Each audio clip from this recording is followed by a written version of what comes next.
Hi, welcome to RCKicks. On today's show, we're building the ultimate Clod. Yeah, not this. This is just parts. It's going to be this. Oh, stay tuned. You're going to like it. Hit it, Charlie.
So I am super excited to be building this one. I've been itching to do this for a while and it's been sitting off camera while I deal with lots of other stuff that's coming up. But now we're going to turn our attentions back to this one. Hopefully it's not going to take us too long, as I think I've got pretty much everything I need to do this.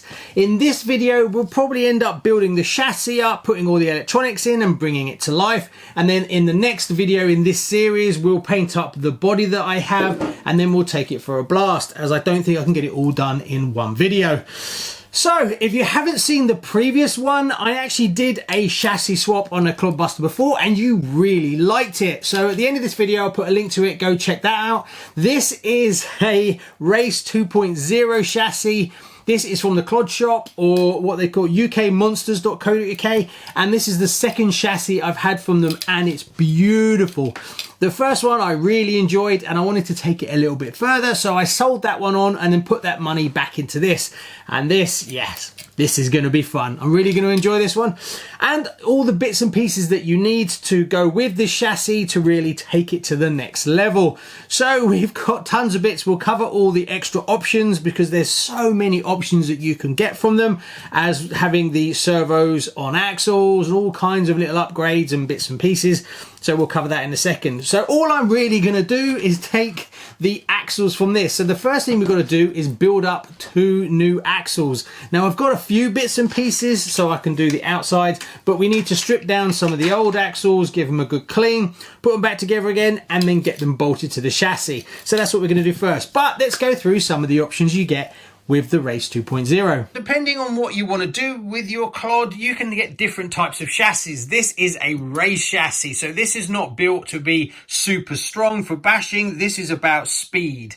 So we're doing something a little bit different, but that doesn't mean I don't want to try and protect this as best I can and upgrade a few other bits and pieces. Now, depending on which chassis you go for, it has different options that you can also purchase. And I have a selection here, which we'll go through. Now, the first one is a standard one that you can put on all of them, and that is a widen the wheel aspect. So you can push the wheels further away from the chassis.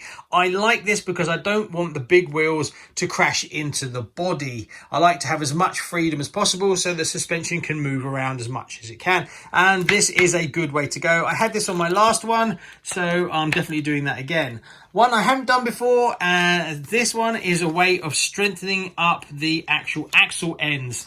If I get one here, this is basically what that does. This part, you modify this aspect by putting a drill hole there, and it adds a bit of carbon inside this to protect this. If you're pushing your wheels out a bit further, you're going to be adding more loading to this. So having this option means that you're definitely going to keep this from snapping off of here. So that's what that option is. Again, that can go on pretty much any chassis, not just this one. Then we've got some body raising parts for this chassis.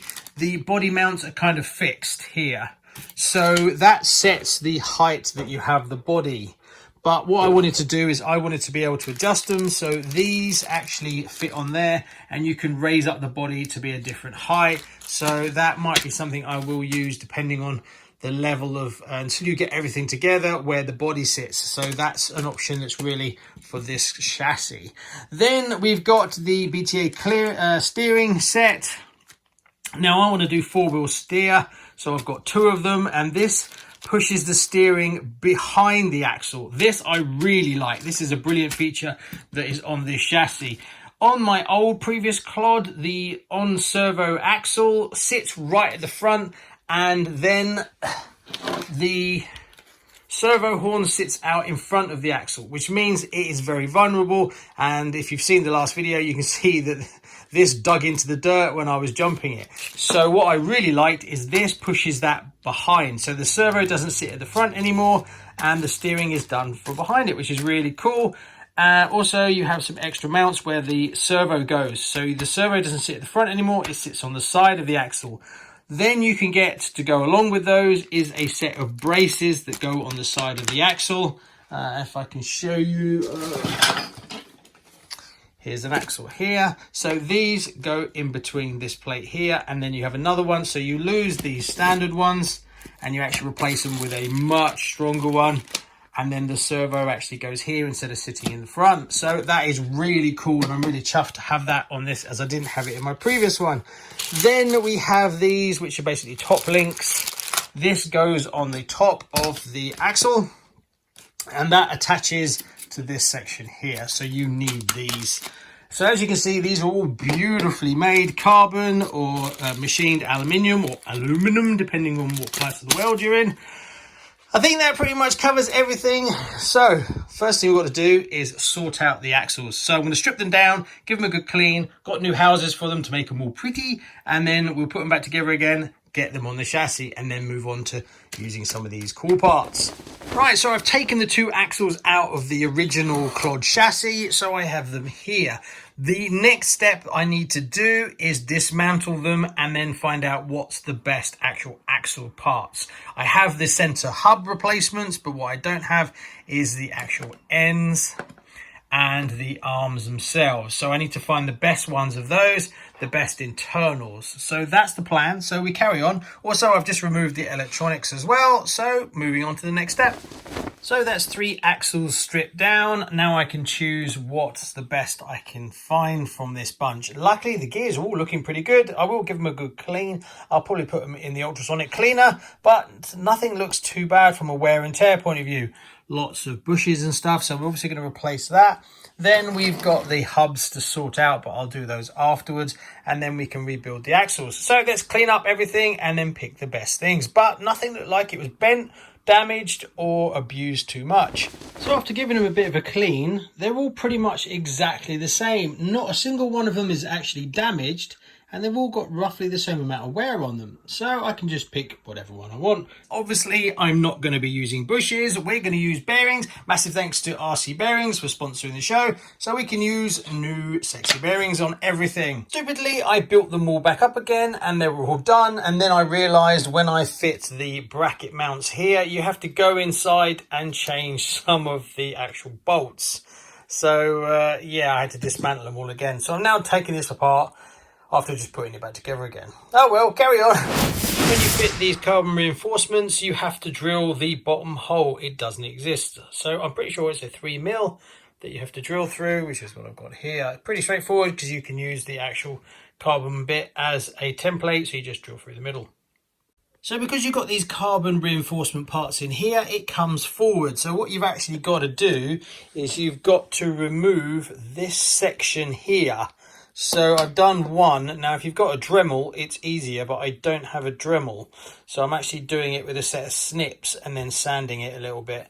It works, but if you've got a Dremel, you can probably make a slightly nicer, neater job than I am. But at the end of the day, it will work. The reason you remove this part is so that you can have the full steering with that extra thickness from the carbon. But you won't see it once it's on there. It just goes on there like that. Also, while you're at it, you might as well do the extra wheelbase extension.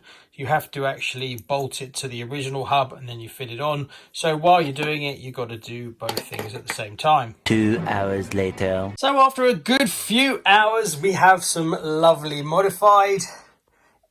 Wheelbase has been made wider. Modified these so that it can actually turn correctly. Then these are supported. We've got extra support here. This is the servo mount. The servo will actually face this way. I've decided that I'm going to order 2 new motors and 2 new pinions, probably get some torque tuned and some brand new pinions, as the pinion I had was pretty old and I didn't have one to match it, so I just ordered 2 new ones. So next what we've got to do is we've got to fit the steering plate. So that basically goes in there like that. Then we take a servo and the servo gets mounted in there. So that's the next job. So let's keep going. So after the best part of 8 hours in the studio on a hot sunny day with no air conditioning, I have 2 fully reconditioned axles, and they've been modified and they now have all the strengthenings on them. They have the wheelbase adjustments, they have the servos on, all the bells and whistles, and I'm super chuffed. Next we've got to fit these to the chassis. Luckily that's not too much of a job, so let's crack on. They look good, don't they? Oh, very sexy. So it's all starting to come together finally. I put the tyres on and that changes everything. So all the axles are in as they should be. I started running some of the wiring. I put the ESC and the receiver in, but nothing's fired up or anything. This is a new ESC, so I've got to do the battery connector. And obviously I don't have any motors at the moment, but all the servos are in and done. The electronics is basically in, but obviously I need to sort out the wiring. The suspension is all looking okie dokie. One thing I want to do is, if you look, it bottoms out there just before the ground. So what I want to do is, that's still quite a lot of distance on the suspension. So I've got to do something about shortening those so that they bottom out softly before that bar hits there, because otherwise I'm going to jump it at some point and I'm going to bend this bar. So that's something that needs to be sorted. Lots of dialing in to be done, that's for sure. Next I've got to fit this, which is the body mount, move it up a little bit, as being that this sits kind of low, you need to get the body off the deck. So that's what I'm going to do next. Coming along, many hours, but it's looking fantastic. Look at look at it. It just looks amazing. Super chuffed. Loads of hard work, but well worth it.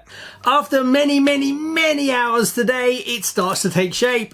It's great fun. I had a really good day, really got into it. It was a bit tricky, and so I burned probably about an hour too long as I put all the axles together and realised I've got to dismantle them again. So that was a bit of a silly mistake, but apart from that, it all went together pretty good. It's almost a turnkey solution, apart from you've got to modify the hubs a little bit, which is a bit of a faff and a bit messy, as well as drill some holes, but it's coming together.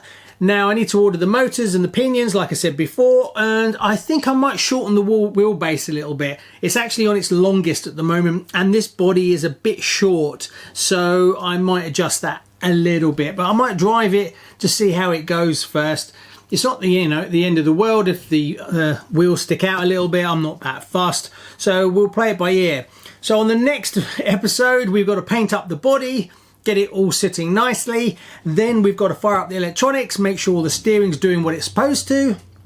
And then we're getting close to actually taking it for a run. So what do you think? Comment below. I think it looks amazing. Hopefully it's going to drive just as good as it looks. See you on the next one. Bye-bye.